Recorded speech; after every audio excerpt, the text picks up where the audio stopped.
और मैंने व्रत लिया है, संकल्प किया है कि 2022 आजादी के 75 साल होंगे, तब तक हिंदुस्तान में एक भी परिवार ऐसा नहीं होगा जिसका अपना खुद का पक्का घर नहीं होगा।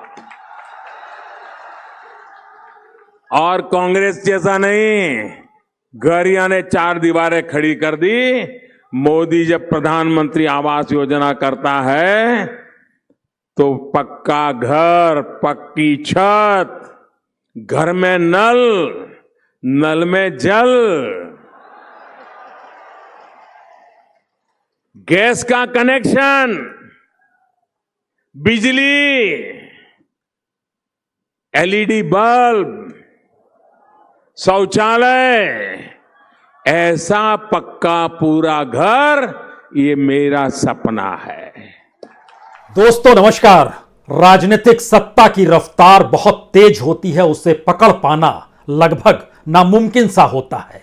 प्रधानमंत्री ने सपना देखा, इस देश के लोगों के लिए सपना देखा और लोगों से ही वादा किया। घर होगा, उसकी दीवार बड़ी मजबूत होगी, उस घर के भीतर नल होगा, नल से जल आएगा, हर घर में बिजली होगी, हर घर के भीतर एलपीजी का सिलेंडर होगा। लेकिन सच क्या है? क्या वाकई इन 7 बरस के भीतर प्रधानमंत्री का देखा हुआ सपना 50% भी पूरा हो पाया? या जिस रफ्तार से राजनीति चलती है उस रफ्तार से इस देश के लोग सब कुछ भूलते चले जाएं? जो भी वादा किया, जो भी सपना देखा, क्या इसे ही सच मान लिया जाए? या इस दौर में बीजेपी अपने तौर पर रईस होती चली गई और उसे जनता की फिक्र बिल्कुल नहीं थी? जहां पे गरीबी थी, मुफलिसी थी, जिन जिलों की स्थिति इस देश में सबसे नाजुक थी, उन जिलों में भी बीजेपी हेडक्वार्टर चकाचौंध के साथ बनने लगे और कई जगहों पर खड़े भी हो गए। टारगेट बीजेपी अपना पूरा करती है या इस देश का पूरा करती है? इस देश से किए गए वादे को पूरा करती है या अपने कार्यकर्ताओं और नेताओं के जरिए इस देश में सिर्फ बीजेपी का दफ्तर ही नजर आए और वहां पर चकाचौंध होनी चाहिए क्योंकि वही ताकत है बीजेपी की सत्ता की? क्या यही सच है? हमें लगता है कि आज दोनों अक्ष तले भारत के उस सच को समझिए जहां पर राजनीतिक सत्ता की रफ्तार को इस देश की जनता पकड़ नहीं पाती है। इस देश के भीतर में 778 जिले हैं।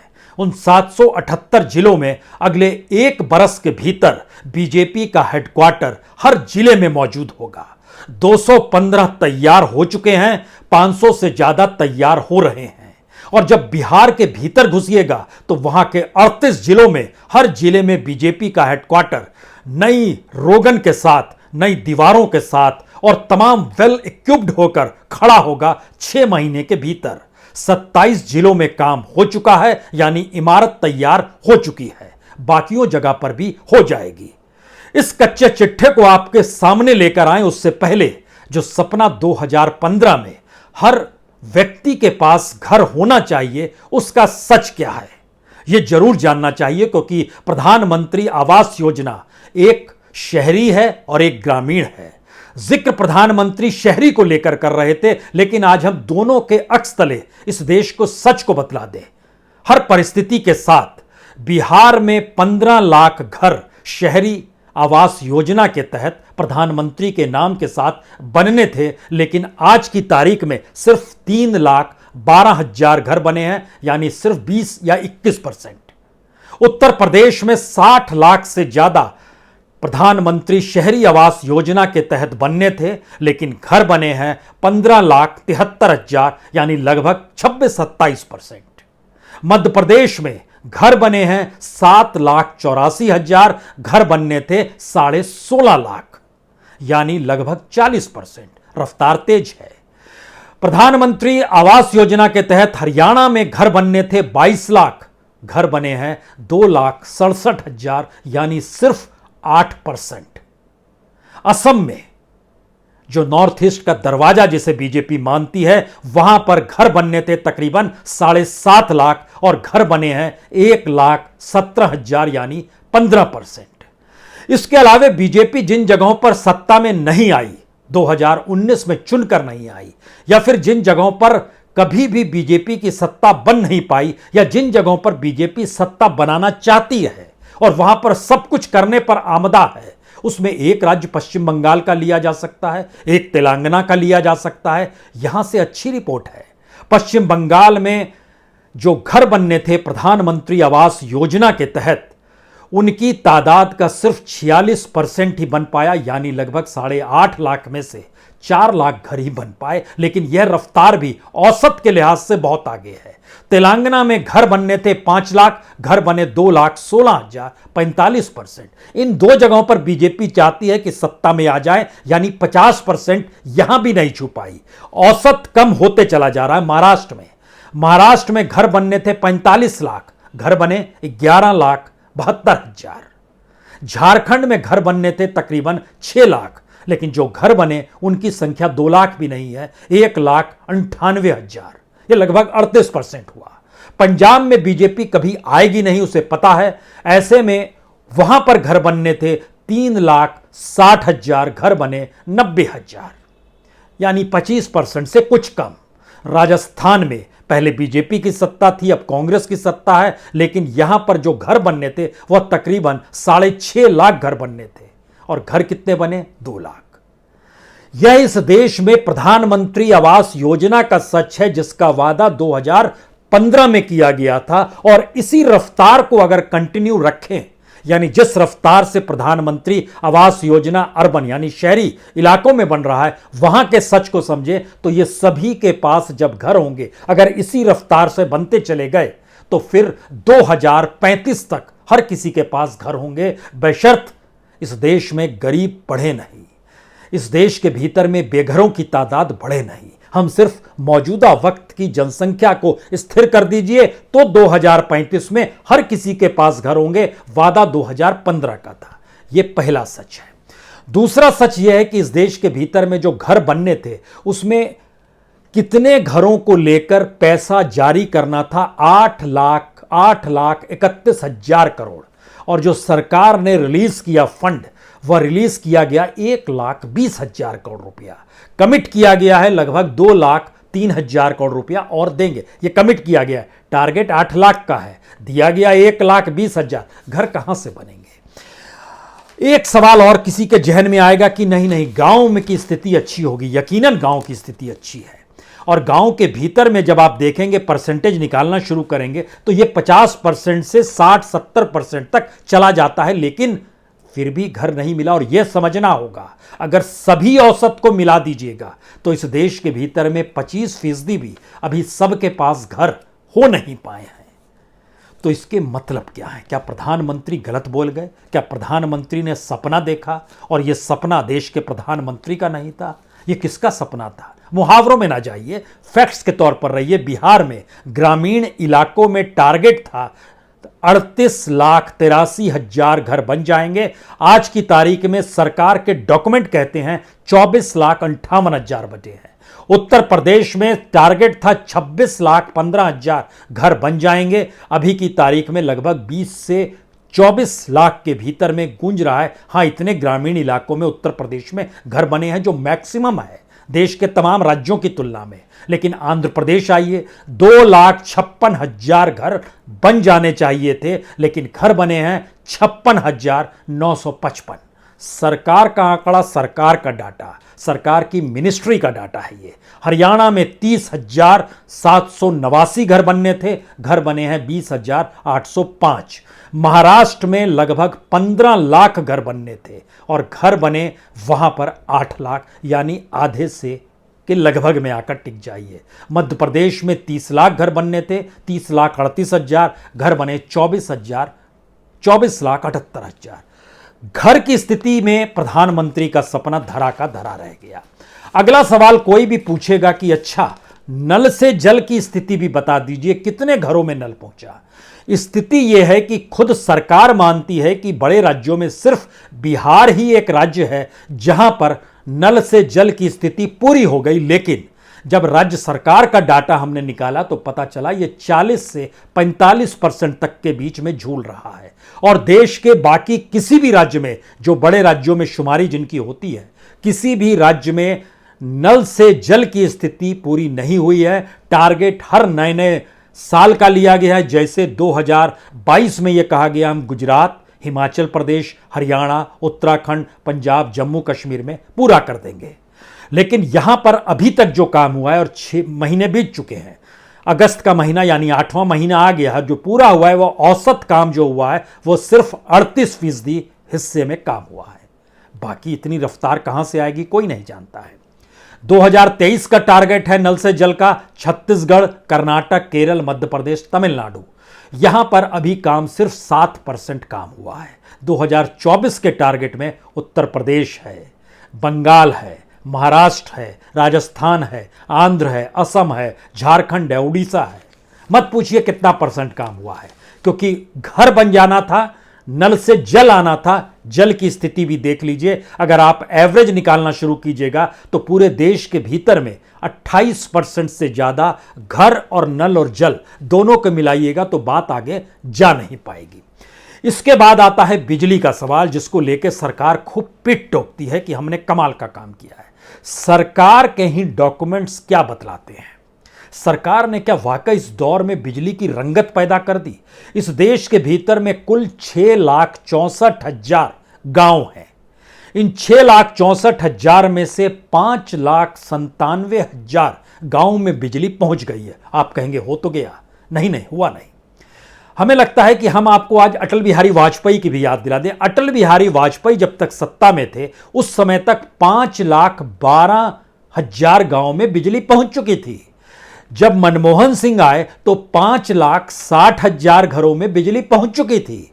जब नरेंद्र मोदी प्राइम मिनिस्टर बने तो उसके बाद आज की तारीख में उसमें 30 से 37,000 घरों का इजाफा हुआ है जहां बिजली पहुंची है।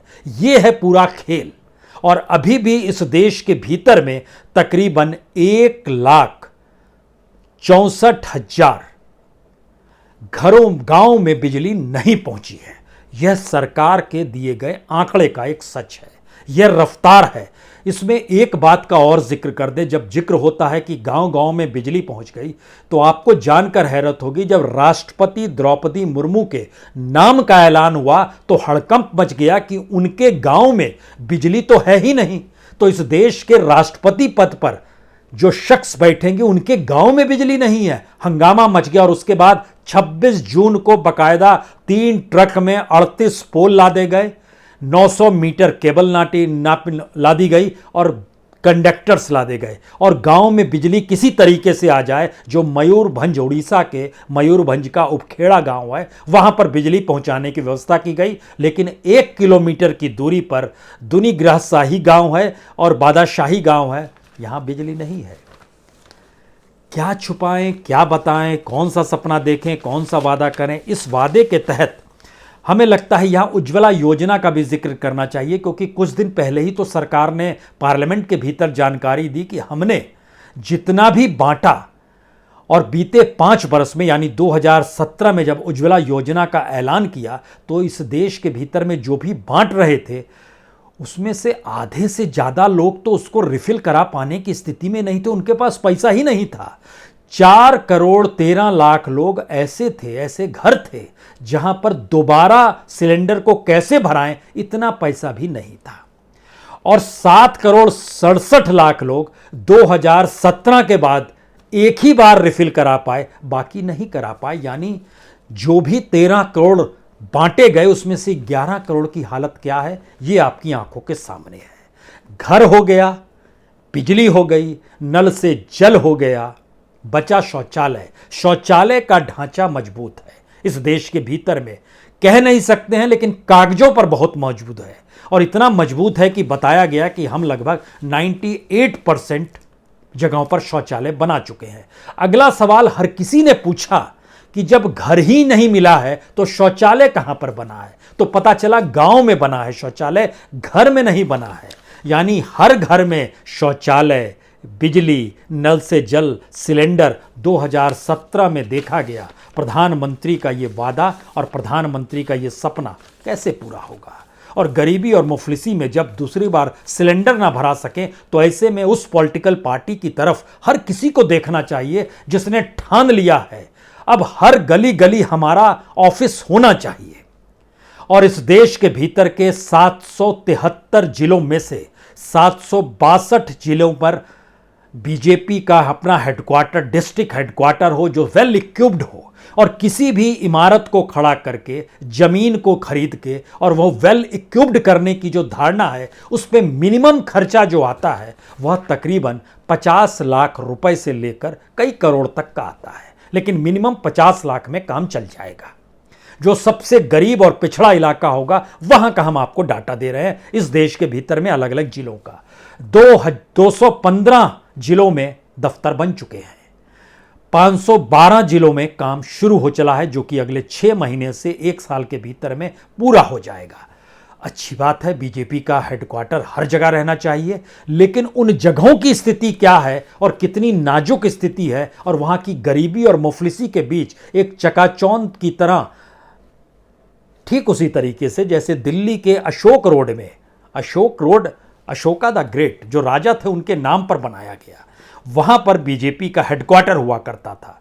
लेकिन जब 2014 में इस देश में प्रधानमंत्री नरेंद्र मोदी आए तो तय हुआ कि क्यों सरकारी फ्लैट पे, क्यों सरकारी जमीन पे, क्यों हम अपने तरीके से अपना हेडक्वार्टर बनाएंगे और दीनदयाल उपाध्याय मार्ग पर, वही दीनदयाल उपाध्याय जो इस देश में आखिरी व्यक्ति तक जरूरतों को और रोटी को पहुंचाने के लिए नारा दिया करते थे, हाशिए पर पड़ा हुआ आखिरी व्यक्ति तक पहुंचे। लेकिन उस दीनदयाल उपाध्याय मार्ग में 5 मंजिला शानदार इमारत जिसके भीतर घुसिएगा तो हो सकता है आपको लगे ताज होटल में तो नहीं आ गए, नहीं नहीं ऐसा नहीं लगेगा, लेकिन 5 से 7 सितारा की महक और खुशबू आपके जहन में भर जाएगी। और जो चकाचौंध है क्यों नहीं होना चाहिए।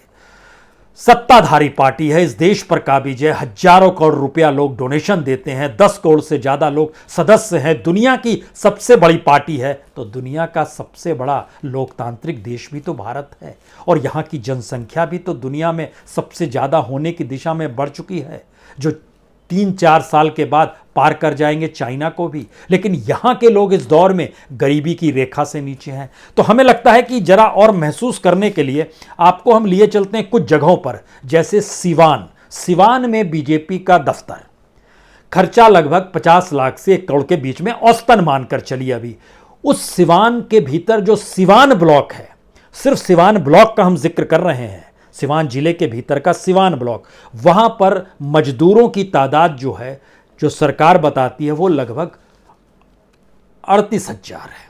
उस 38,000 में से 21,000 मनरेगा के लिए काम करने जाते हैं, लेकिन काम कितने कर पाते हैं? सिर्फ 7,464। बाकियों को भी काम दे पाने की स्थिति में नहीं है, बजट नहीं है, पैसा नहीं है, और प्रतिदिन के हिसाब से 100 दिन जो काम मिलना चाहिए वह भी नहीं दे पाएंगे, क्योंकि हमारे पास पैसा नहीं है। तो हम मैक्सिमम दे पाएंगे तो 21 दिन का काम दे पाएंगे। इसी तरीके से याद कीजिए, इंदिरा गांधी बेलछी गई थी, ये पटना डिस्ट्रिक्ट में ही आता है। बेलछी में मनरेगा के तहत यहां पर भी, पटना में भी 3-3 हेडक्वार्टर अलग अलग जगहों पर बन रहे हैं बीजेपी के। लेकिन बेलछी ब्लॉक में आ जाइए, 25,999 मजदूर जो मनरेगा में, लेकिन काम दे पाने की स्थिति में सिर्फ 5,663 को, इतनों को ही हम काम दे पाएंगे। लेकिन उसके लिए भी हमारे पास बजट नहीं है, तो हम आपको 12 से 17 दिन के भीतर ही काम दे पाएंगे, साल भर में उससे ज़्यादा काम नहीं दे पाएंगे।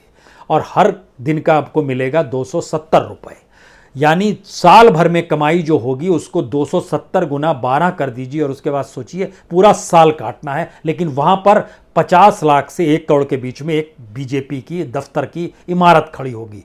राज्यवार अगर देखना शुरू कीजिएगा, हर जिले में 38 जिले बिहार के भीतर हैं, यहाँ पर काम लगभग 16 ऑफिस का पिछले दिनों उद्घाटन किया गया, 7 ऑफिस पहले से बने हुए थे, यानी 23 तैयार थे, 7 और बन रहे हैं, 4 पहले से थे। कुल मिला के सब जिले में बीजेपी का दफ्तर। और बिहार की स्थिति क्या है? औसतन 12 दिन मनरेगा में काम दे पाने की स्थिति में बिहार है, जहां पर मजदूरों की तादाद 3,34,00,000 है। एक लिहाज से सबसे ज्यादा पूरे देश के भीतर में, और वहां हर जिले में बीजेपी हेडक्वार्टर होना चाहिए। इसी बिहार के भीतर में जब आप घुसेंगे ये सोचते हुए कि क्या स्थिति है वहां पर प्रधानमंत्री आवास योजना की, तो उसमें जानकारी निकल कर आई कि लगभग ग्रामीण इलाकों में हमने 60% लोगों को घर दे दिया है, और शहरी इलाकों का डॉक्यूमेंट्स बहुत साफ तौर पर बतलाता है कि अभी भी हम 20-22% से आगे घर दे पाने की स्थिति में आ नहीं पा रहे हैं। वजह क्या है? वजह एक ही होती है इस देश के भीतर में, वो होता है बजट। और बजट ना हो तो फिर घर कैसे पूरा होगा ये कोई नहीं जानता है।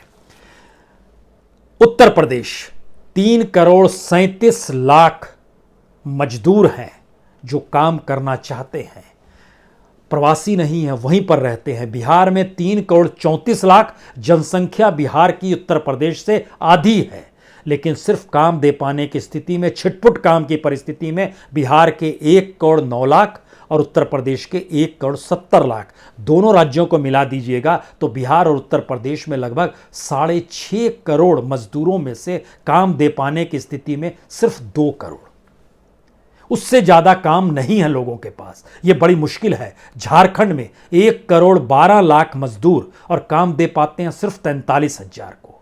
पश्चिम बंगाल में 3,42,00,000 मजदूर काम दे पाते हैं 1,67,00,000 को। इस देश के भीतर में ओवरऑल जब आप जोड़िएगा तो 32 करोड़ में से काम दे पाने की स्थिति में, तमाम तरह के काम दे पाने की स्थिति में 15 करोड़ से ज्यादा का आंकड़ा पार नहीं कर पाता है। सवाल नौकरी का नहीं है, सवाल काम का है। हम शारीरिक श्रम करेंगे, न्यूनतम मजदूरी दे दीजिए, हम वह भी दे पाने की स्थिति में नहीं आ पा रहे हैं। यह है इस देश की राजनीतिक सत्ता की रफ्तार, जिसे आप पकड़ेंगे तो कैसे पकड़ेंगे, और पकड़ना भी चाहेंगे तो आपके हाथ से वो बार बार खिसक जाएगा। क्योंकि जिस देश के भीतर में न्यूनतम जरूरत मनरेगा में काम नहीं दे पा रहे हैं, और हालत ये है कि 2022-23 का जो बजट था 73,000 करोड़ का, अभी कितने महीने बीचे हैं? फाइनेंशियल ईयर अप्रैल से शुरू होता है, अगर आप जनवरी से मानिए तो 8 महीने खत्म हो गए। इस 8 महीने के भीतर में कितना खर्चा हो गया? अगर फाइनेंशियल ईयर के एस्पेक्ट से आइएगा और पूरे साल की स्थिति में आइएगा तो भी 60% से ज्यादा औसतन खर्च हो गया। लेकिन एक्यूरेट आइए बजट को लेकर, बजट में प्रोविजन किया गया 73,000 करोड़ का। अप्रैल, मई, जून, जुलाई 4 महीने बीते हैं। इस 4 महीने के भीतर में 48,000 करोड़ रुपए खर्च हो गए। 73 में से 48 खत्म हो गए। 25,000 करोड़ में आने वाले 8 महीनों को काटना है, और अभी औसतन काम जो दे पा रहे हैं इस देश के भीतर में वह सिर्फ 21 दिनों का है। आने वाले दिनों में यह और कम हो जाएगा, यानी औसत हो सकता है 15, 17, 18। इससे ज्यादा साल भर में हम काम दे पाने की स्थिति में नहीं आ रहे हैं। उस देश के भीतर में 2015 में जब देश के प्रधानमंत्री ने वादा किया था हर के पास घर होगा, पक्की दीवार होगी, नल होगा, नल से जल होगा, बिजली होगी, उज्ज्वला योजना का सिलेंडर होगा, क्या है सच? और अगर सच ऐसा है और राजनीतिक सत्ता की रफ्तार इतनी तेज है तो इस दौर में क्या वाकई हर दिन हम लोग परखना शुरू करें कौन सा वादा किया था, कौन सी स्थिति थी? हमें लगता है करना इसलिए चाहिए क्योंकि देश में राजनीति की रफ्तार को पकड़ेगा कौन? मीडिया नहीं पकड़ेगा तो कौन पकड़ेगा? एक वादा किया गया था 2022 तक में किसानों की आय दुगनी हो जाएगी। हम एक टिप दे देते हैं खाली, किसानों की आय इस दौर में महंगाई और तमाम उपज को लेकर कम हो गई है। कभी इस पूरे डाटा के साथ आपके सामने जरूर आएंगे, लेकिन मैं प्रधानमंत्री का देखा हुआ सपना रह गया। बहुत बहुत शुक्रिया, बहुत बहुत शुक्रिया।